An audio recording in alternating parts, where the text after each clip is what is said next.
This video is about behind-the-scenes activities on major concert tours. You might call it the good, the bad, and the ugly of concert touring. I saved my heroes list to last. Chrissie Hynde, The Pretenders.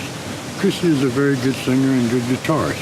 Her people skills are not on the level of her musical abilities, in my opinion. She seems to enjoy intimidating people, making them squirm. She is also a militant vegetarian and likes to inflict that lifestyle choice on those around her, including band members who often sneaked away from the band hotel to grab burgers.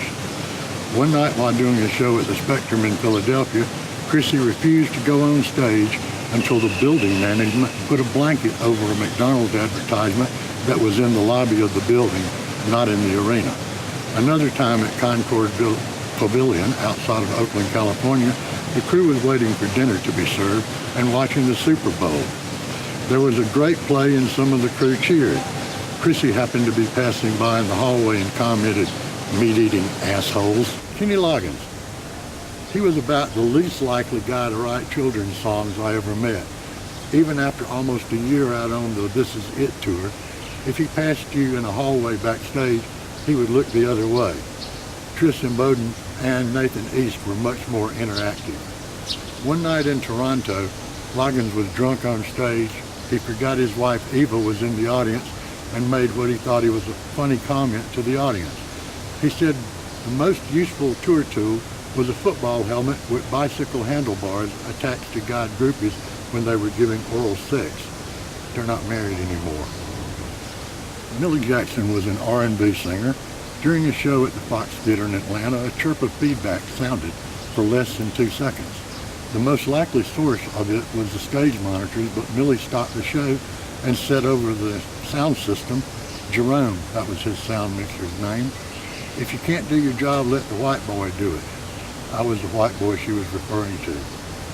I was working at the sound company auditorium sound engineer. My job was to set the sound system up and tune it to the building.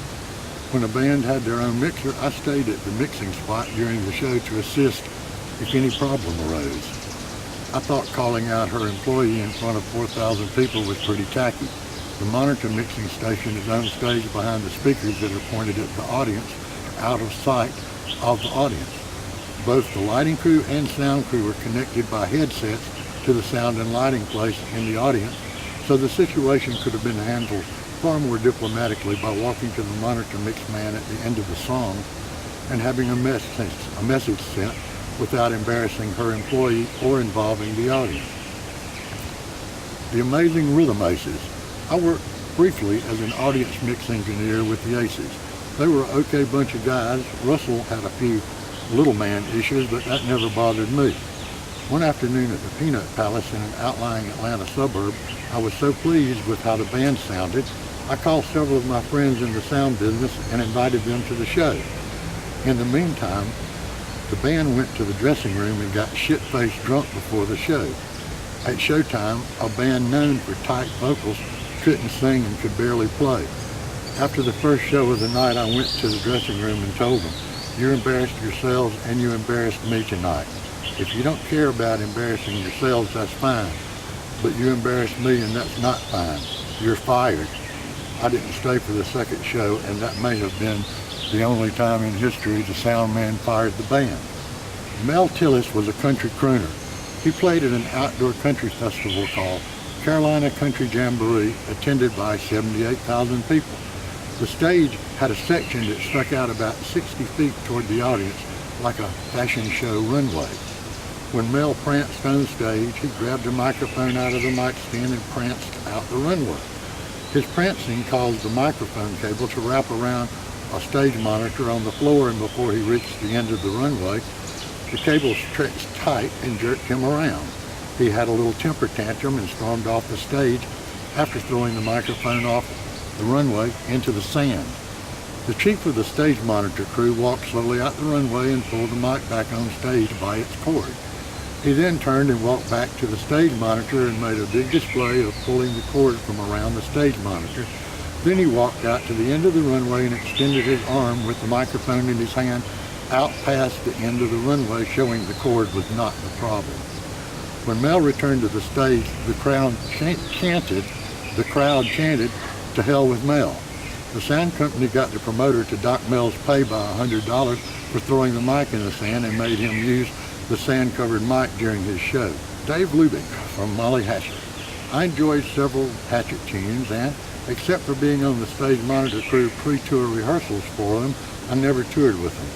A friend I respected greatly and worked over 100 shows with was the sound man for the tour, and in Detroit, Billy Squires and Hatchet were on the double bill. During the show, I was on the audience mix riser, and Lubick was playing too loud. His guitar was leaking into the drum mics, the vocal mics, and even the keyboard mics. Rusty called to the stage and asked the guitar roadie to request that Dave turn down. Dave turned up in an infantile display of non-cooperation to prove nobody could tell him what to do. He also proved an immature person can make the band sound shitty for no good reason. Axl Rose. I was around Guns N' Roses when they opened for Motley Crue on either the Girls, Girls, Girls tour or the Dr. Feelgood tour. I think it was the '87 Dr. Feelgood tour. At that time, they had not ascended to musical godhood, and the crew referred to them as goons and posers. The incident I will describe occurred in Atlanta at the Omni during the opening set. Axl took issue with the rough treatment a barricade jumper was receiving from the Atlanta police security. He jumped into the barricade pit and tried to stop the cops from carrying the boy away. For his efforts, he was arrested and taken to the police holding cell at the Omni. Motley Crue's production manager, Jake Berry, told the remaining members of the Guns N' Roses band they had 45 more minutes to play if they wanted to get paid. After whining that they didn't know any songs without Axl, the remaining band members played Rolling Stone covers for 45 minutes. I should mention, people getting on stage is dangerous. They don't know where the pyrotechnics, the bombs, pyro, are located. A worst case scenario is they could get blown up. Other possible outcomes are getting the shit beat out of you by security staff, and if cops are doing security, getting arrested and having a criminal arrested. The Cure. This story isn't actually about the band, but rather about their wardrobe girl. The wardrobe girl had a pet fish that traveled on the tour bus. I know that sounds crazy, but here's what happened. One night after the show, the Cure's band roadies were drinking and decided the fish deserved to be drunk too. They poured liquor into the fish bowl, and the fish predictably became ill.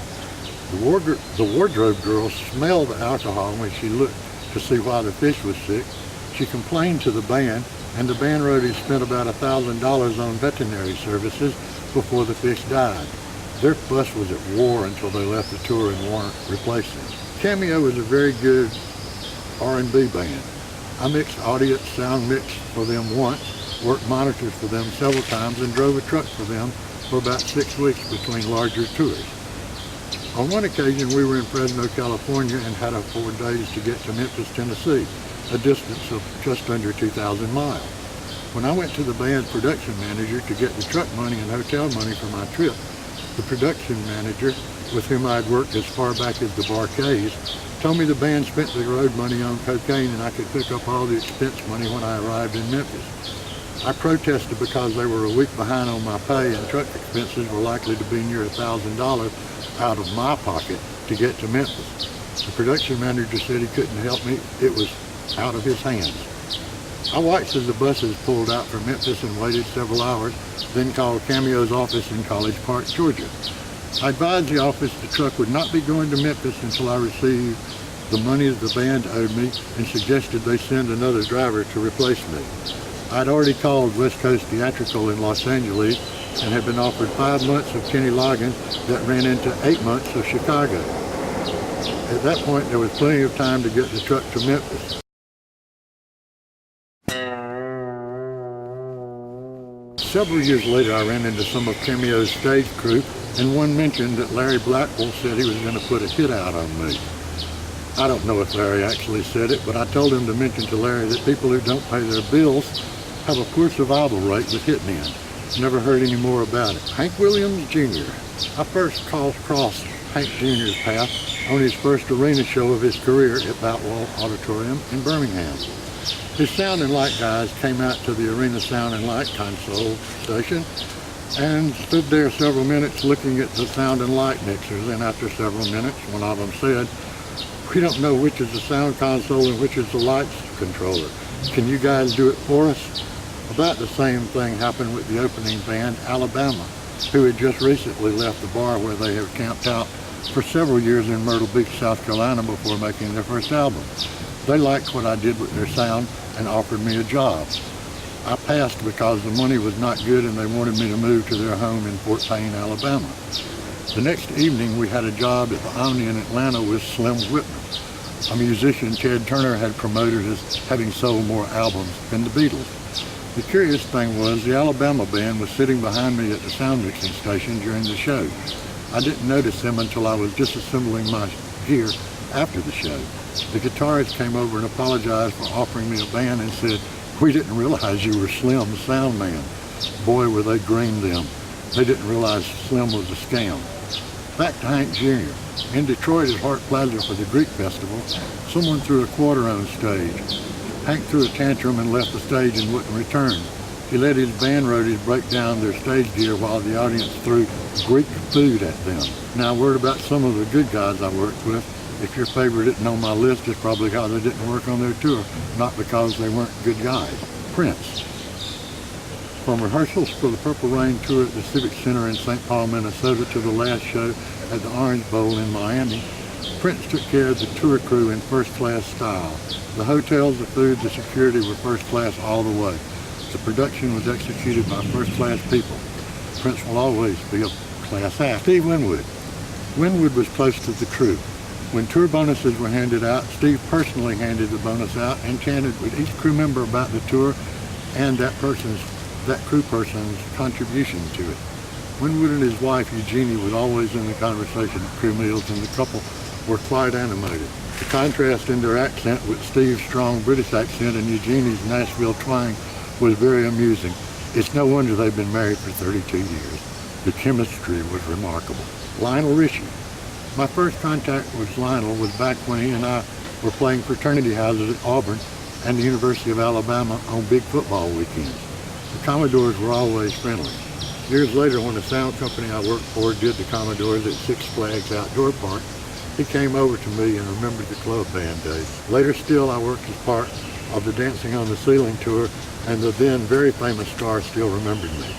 I would have to put Lionel in the same memory class as Flatt and Scruggs, who seemed to remember the names of everybody they ever worked with. Chicago. The band with the most great guys I worked with was Chicago. I often tell people you could go fishing with the band and you would never imagine they were famous guys in a famous band. They were just regular guys. One evening at Alpine Valley in Troy, Wisconsin, where Stevie Vaughan died years later, I asked Jack Gowdy, Chicago's tour manager, what it was like to open for Jimi Hendrix. Before I knew what was happening, most of the band surrounded me and started asking questions like where did I see them, and revealed they only opened for Hendrix 3 nights, and it was what they considered to be one of the highlights of their career. They confided Jimmy turned them on to amyl nitrate and they turned him on to Quaaludes. Strange days indeed. Luther Vandross was a quality singer with vocals accompanying Todd Rundgren, Judy Collins, Chaka Khan, Bette Midler, Diana Ross, David Bowie, Barbra Streisand, Benny King, Roberta Flack, and Donna Summer.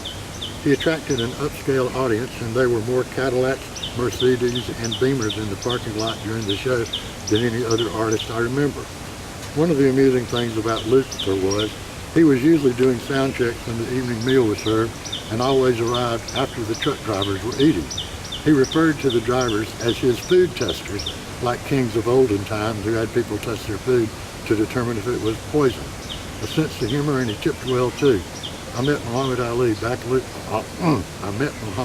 backstage at Luther's show in Louisville, Kentucky. I'm going to end it now. I have more stories, but I want to see if this kind of information is interesting to a YouTube audience before making more. You can show your interest by commenting, liking, sharing, or subscribing. See you next time. Bye-bye.